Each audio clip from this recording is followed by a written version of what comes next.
Shalom, first and foremost, I'd like to give all praise to Yahweh, Ba'Hashem, Yahushai, Ba'Hashem Rukakadash.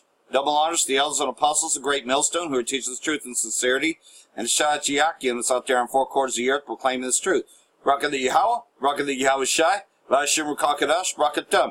So, pretty much what's going on is a lot more development in the Middle East, especially in Iran and Iraq. Yes, Iraq as well. But nonetheless, though, the big story, here's information released. The UK tanker hit Iranian boat, ignored its distress call before capture. So, in other words, they deliberately got themselves captured so that way they could have a pretext for war. So, that's what's going on here. Iranian authorities say the British oil tanker seized in the Strait of Hormuz was involved in an accident with an Iranian fishing boat and ignored its distress call before capture.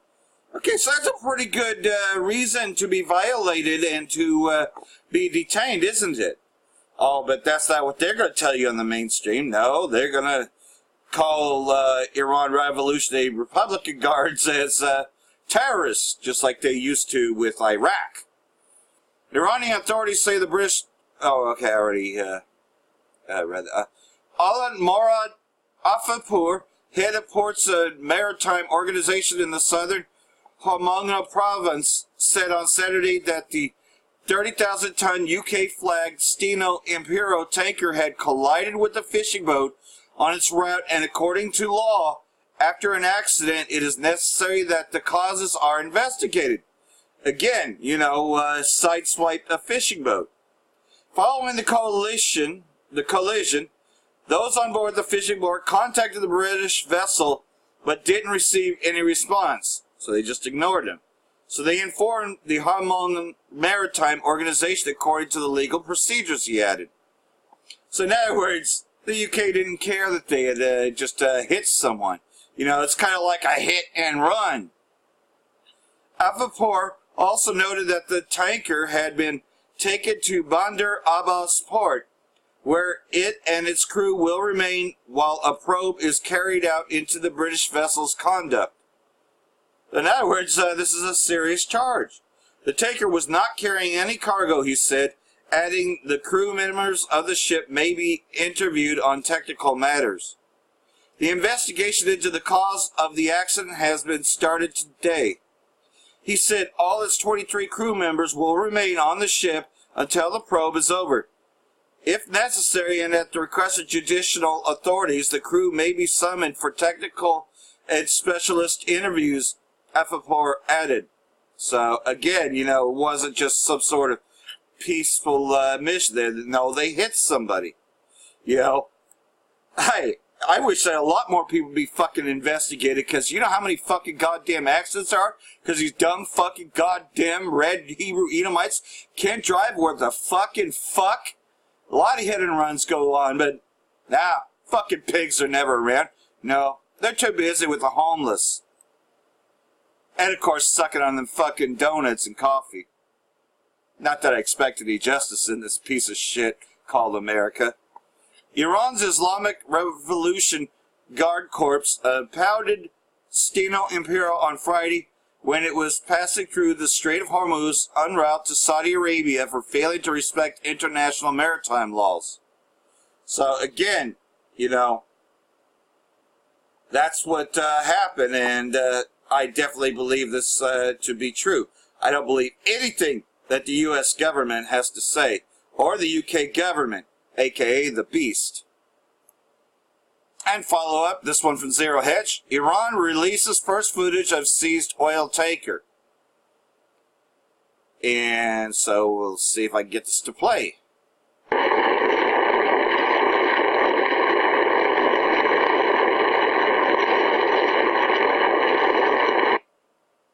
So, that was the captured ship there. I apologize in advance for these goddamn pop-ups, but you know how fucking Esau is. As of Saturday morning,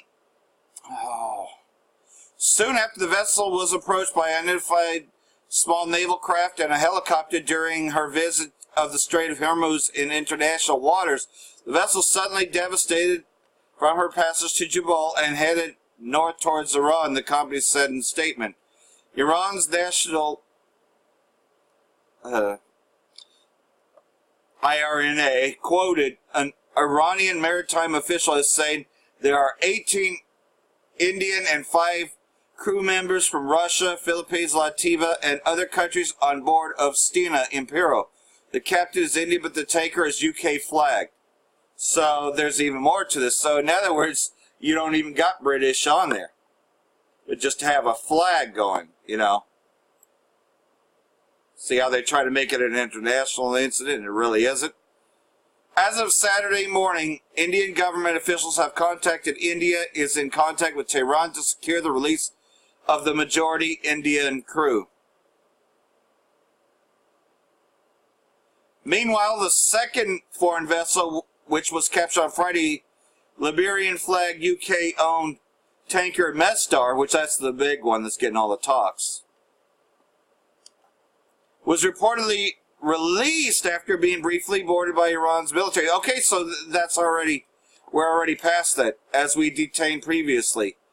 UK's foreign secretary Jeremy Hunt has warned Iran of serious consequences if its military does not return control of the British flag oil tanker Stena Imperial, according to Sky News. He said British action will be robust, but also emphasized we're not looking at military options at this early stage.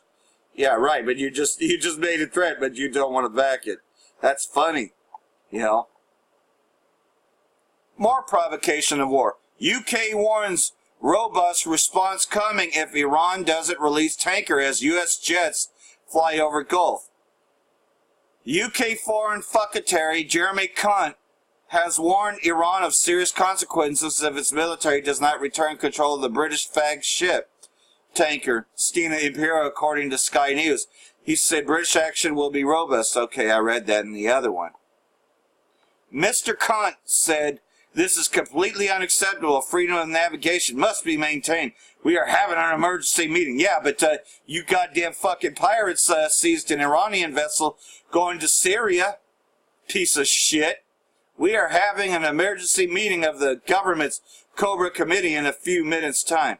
We will respond in a way that is considered but robust, and we are absolutely clear that if this situation is not resolved quickly, there will be serious consequences. Mr. Hunt continued, "We are not looking at military options, but we are looking at a diplomatic way to resolve this situation. We are very clear it must be resolved." Yeah. Let's pump this talk. And according to a breaking CNN report, the White House could once again be on a war footing following President Trump backing off the previously planned strike on Iranian positions last month. President Trump has privately adopted a more hawkish tone on Iran in recent days, according to 3 people familiar with the developments, as tensions increase in the Gulf. So, again, you know, provocation of war, rumor of war. Meanwhile, back in Iraq, Iran's IRGC unleashes fire on the terrorist positions along border with Iraqi Kurdistan. So, you know, a lot of fighting's been going on. Also, Gomer's been fighting there, too.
All right, Slovakia, I just read a little further here, and I'll bring this up. But nonetheless, though, this is only a drill. But you can see, though, that Iran is quite capable of defending itself against these terror groups. But you do know that there was a terrorist attack in Iran. Iran's Islamic Revolutionary Guard Corps has staged a multi-pronged offensive on terrorist positions along the Iranian border with Iraq's northern semi-autonomous Kurdistan region, inflicting heavy losses on them. Well, then this ain't no practice drill. This is happening. So you can see, though, that you got all these, you got Gomer and all those bands in there, and then you got the U.S., and you got Persia, all of them, right there in Iraq. The IRGC, in a statement on Friday afternoon, announced that it has been pounding the strongholds and positions of the counter-revolutionary terrorist group sponsored by the globalist arrogance in the Kurdish region since Wednesday. Again, you know, these terrorist groups have actually attacked Iran before. So it's only natural that they want to get rid of the terrorist strongholds that are coming in from Syria and Iraq. In particular, to touch Iran, they're coming in through Iraq.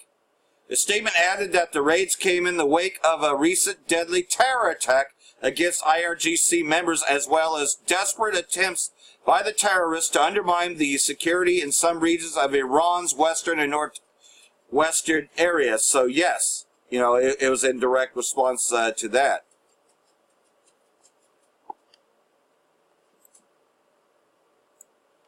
So pretty much, though, Press TV IRGC confirms missile attack on Iraq-based terrorists.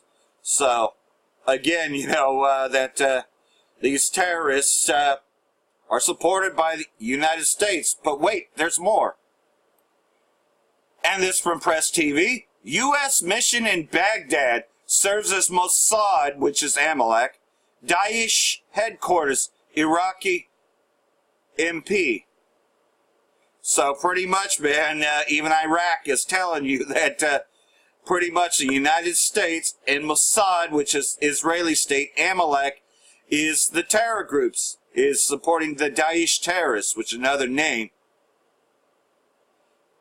A senior Iraqi parliamentarian warns that the U.S. Embassy in Baghdad is involved in suspicious activities, saying agents of the Israeli spy agency Mossad and the Daesh terrorist group have been spotted regularly visiting the diplomatic mission. The U.S. Embassy in Baghdad has turned into a center for Israeli state, Mossad, and ISIS. See? ISIS and Daesh are the same thing. Terrorist Hassan Salim was quoted as saying by the Iraqi Arabic language Al-Samara news website. Salim said the U.S. Embassy is interfering in Iraq's internal affairs by spying, spreading rumors, and hatching plots. The U.S. Embassy's violation of laws and forgetting its responsibilities based on the international law means that the center could not be called an embassy, and therefore its closure is legally necessary, the Iraqi lawmaker said. U.S. giving Daesh head protection. You know, then that's what the Syrian Democratic Forces are too. Salem had earlier suggested that the U.S. forces in Ain al-Assad military base were protecting Daesh ringleader Ibrahim al-Samai Aka Abu Bakr al-Baghdadi. Remember al-Baghdadi? In the western desert of the Iraq's Anbar province, which is what borders Syria. Al-Baghdadi is using the Anbar Desert as a safe haven while the U.S. forces provide him with all means of support from their station at the Ain al-Assad military base in Anbar province, Salem said in February. The Iraqi MP argued that the American support for al-Baghdadi stems from Washington's fear of a draft bill on expelling foreign troops from Iraq, with the parliament intends to vote on during the new legislative team. Also in February, former Iraqi Prime Minister Nouri al-Maliki, for the first time, divulged explosive secrets about the United States supported Daesh and intentionally allowed the Takfiri terror outfit to gain power in Iraq so that Washington could creep back into the country. So you're hearing it, that pretty much, it's not a conspiracy theory, but rather it's a fact.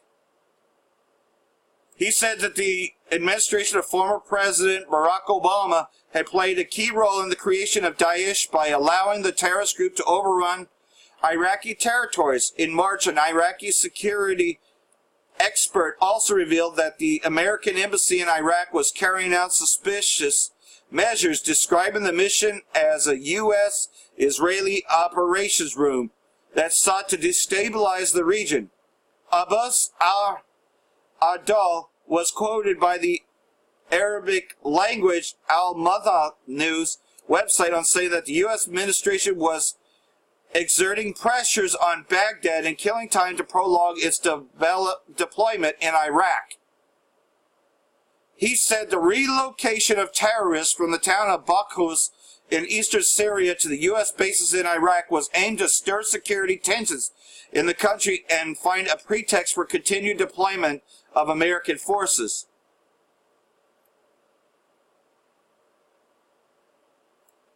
Al-Adal said Iraqi lawmakers certainly wanted all U.S. forces to be expelled from the country as soon as possible, given the fact that the Iraqi army. Another senior Iraqi expert had in January warned of Washington's attempts to increase its influence in Iraq, saying Israeli spies and Daesh terrorists were present across U.S. bases in Iraq. Hafez al-Basra told Al-Malama News website that the U.S. was attempting to boost its presence in Iraq and the American forces had been stationed in the southern parts of Baghdad. He went on to say that the U.S. forces did not allow any Iraqis to enter their bases. Yeah, but you're in their country. In an attempt to conceal the realities from the public opinion. Israeli intelligence service agents were also operated from the bases where Takfiri terrorists also received shelter and training, he added. Well, you got to realize that ISIS really stands for Israeli Secret Intelligence Services. That's what it is. More on Iraq. Iraqi Prime Minister orders investigation into drone attack on Mossad Shabu camp. So again, we know that Israeli state had bombed Iraq as well as Gomer. Iraqi Prime Minister Abdel Mahdi has ordered a probe into an attack by an unarmed aircraft on base belonging to fighters from pro-government popular mobilization units, PMU, better known by the Arabic name Mossad al-Shabi, in Salhana province. Abu Mahdi, also the commander-in-chief of Iraqi forces, issued a directive to form a fact-finding committee composed of the Joint Operations Command representatives of the Air Force Command, Air Defense Command, and Mossad al-Shabi to investigate what really happened at Martyrs Camp. Arabic language Al-Ahad TV television network reported on Friday that a drone had dropped explosives onto the base near the town of Armali, located about 170 kilometers north of the capital Baghdad, in the early hours of the day, killing at least one PMU fighter and injuring 4 others. And you can best believe this is a Mossad operation. Unidentified drones have reportedly attacked a base belonging to Iraq's popular mobilization forces, known as Mossad al-Shabi, in Iraq's Salhana province.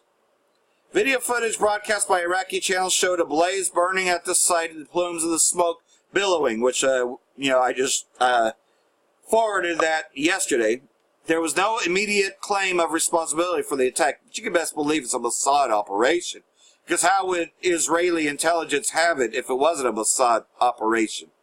Moreover, the Iraqi Al-Tana television network reported that an American B-350 reconnaissance plane had flown over the area a few days earlier. Mossad al-Shabi fighters played a major role in the liberation of Daesh-held areas to the south, northeast, and north of Baghdad ever since the terrorists launched an offensive in the country in June 2014. Which you and I both know that this was because Bashar al-Assad was re-elected by the people of Syria. So that's when Mossad, Israeli Secret Intelligence Services, had pretty much formed the terror group and had taken over both Iraq and Syria. You know, they pretty much came in through Iraq, and then all of a sudden, the terrorist group got all the U.S. military tanks and weaponry, right?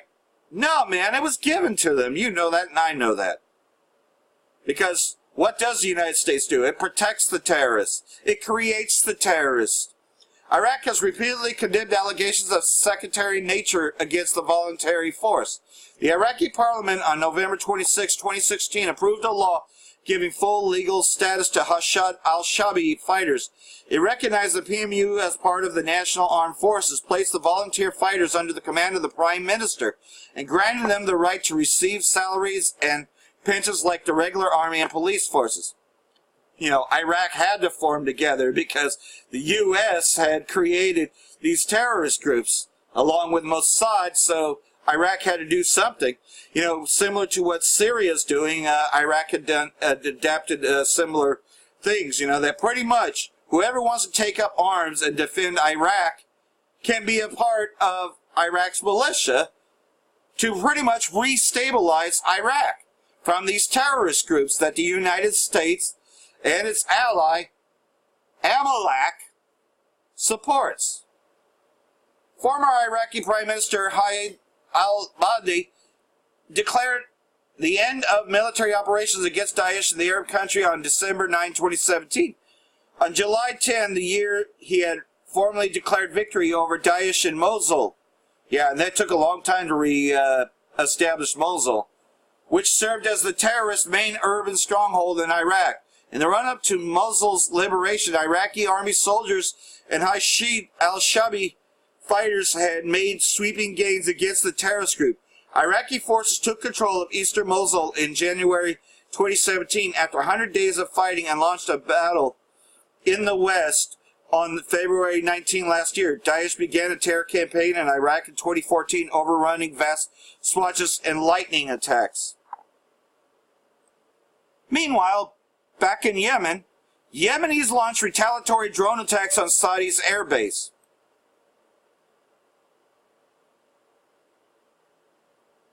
Yemeni armed forces have conducted drone strikes on King Khalid Air Base in Saudi Arabia's southwestern Azur province in retaliation for the kingdom's massive bombing of Sana'a early Saturday.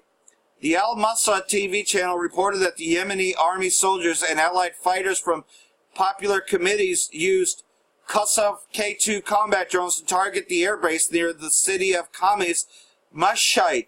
It quoted Yemen's Armed Forces spokesman Brigadier General Yahan Saeed as saying that the unarmed aerial vehicle UAV has accurately hit radar and military sites at the Saudi base. The retaliation came after Saudi warplanes carried out airstrikes on Sana'a's September 21 park and the Ministry of Media Affairs earlier in the day, Al-Masra reported.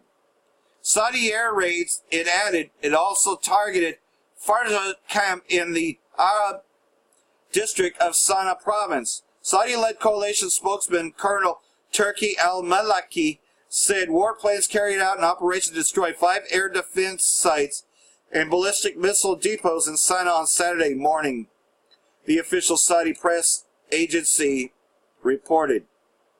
So pretty much, man, you know, this war continues, but wait, there's more. And this one from the anti-media, of course, you know as well as I do, it's quieted down there, but that doesn't mean that things ain't happening down there. It just means you're just not getting reports about it. Meanwhile, back in Venezuela, Guaido's bodyguards arrested as Venezuela talks resume in Barbados.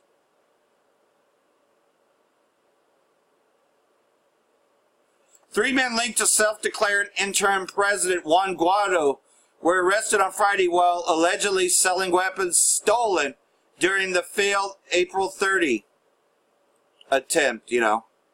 According to Communications Minister Jorge Rodriguez, Guaido's personal bodyguards Eric Sanchez and Jason Parisi, as well as Sanchez's cousin Eduardo Garcia, were detained while reportedly trying to sell 5 AK-103 rifles and 10 ammunition packs for a sum of US $35,000.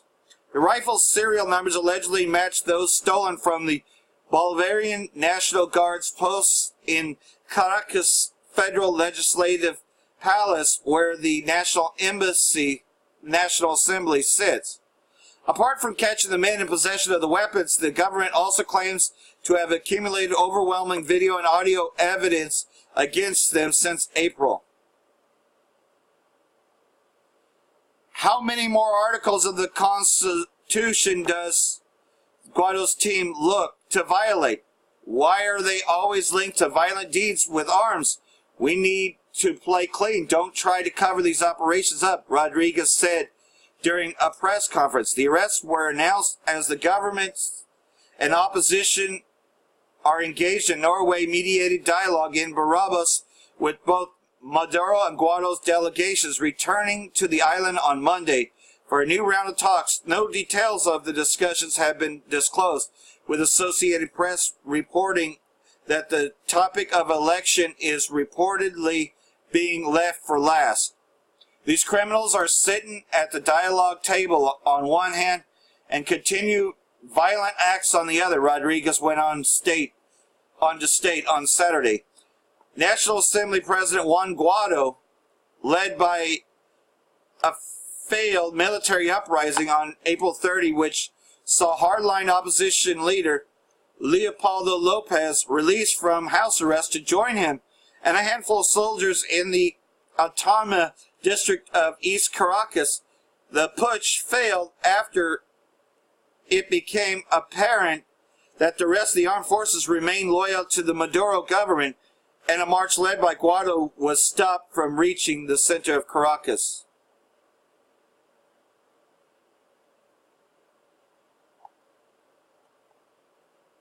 The Venezuelan government also claims that the boss shot did not take into account a series of testimonies from families of victims of human rights abuses committed during the violent street protest known as Garambas, which included beheadings, fire bombings, and live burnings, such as that of Orlando Figueroa in 2017. So, this fucking piece of shit Juan Guaido is a criminal, but you're not going to hear about that on the mainstream.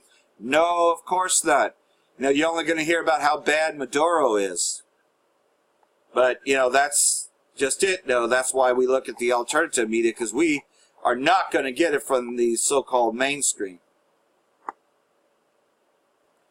So, that just leads me right here, I just read you the updates from everything that just took place yesterday, and just, further escalation of war. This thing's kicking off. And this is Joel chapter 3. For behold, in those days and at that time when I shall bring again the captivity of Yehuda and Jerusalem, which is pretty much now, we're in this captivity, better known as Babylon the Great, Basra. I will also gather all nations and will bring them down to the valley of Yehoshaphat, which you can see is right there in the Middle East, Saudi Arabia, Iraq, Syria, Iran, and pretty much, though, you already know what's going on with ICE over here. And ISIS, which is Mossad, which you could say Mossad is involved with both, and will plead with them, for they're my people and my heritage, Yashala, whom they have scattered among the nations and parted my land. And they have cast lots for my people and given a boy for a harlot, and sold a girl for wine that they might drink. And again, what's happening in these detention centers is the same thing all over again. Same thing that happened a couple hundred years ago is happening now. They are trading them. I mean, that movie, Taken, shows you that. They are trading them. Pretty much these goddamn pedophiles are taking these children, kidnapped in these facilities. And you can best believe that they are being microchipped, so that way their captor will be able to keep track of them. They won't be able to escape their captor. They are sold into sex slavery. A boy is given for a harlot, pretty much. Where is it? Yeah, a boy given for a harlot. and the girls sold for wine that they might drink. That is happening. Because you have taken my silver and my gold and have carried into your temples my goodly, pleasant things. And that's what they done, man, because we are that silver and gold. We're the ones that brought up America. We're the ones that built up.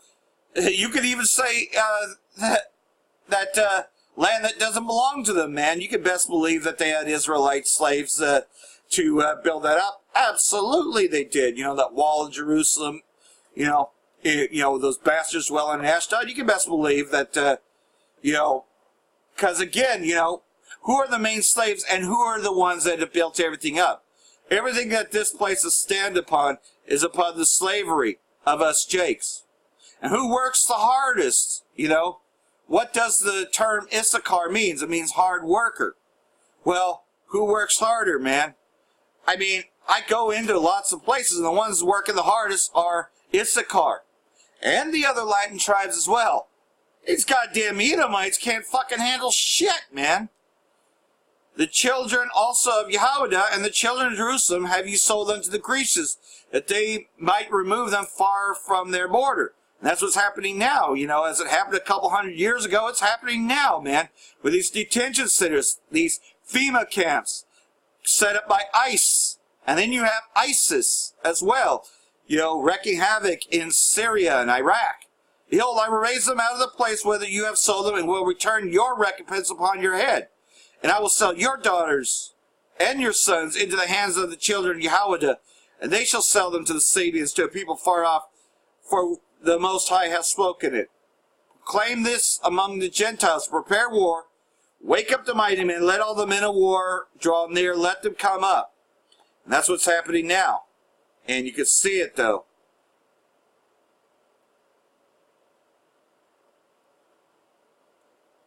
Let the heathen be wakened and come up to the valley of Yehoshaphat, for there I will sit to judge the heathen round about. And that's what's happening, man.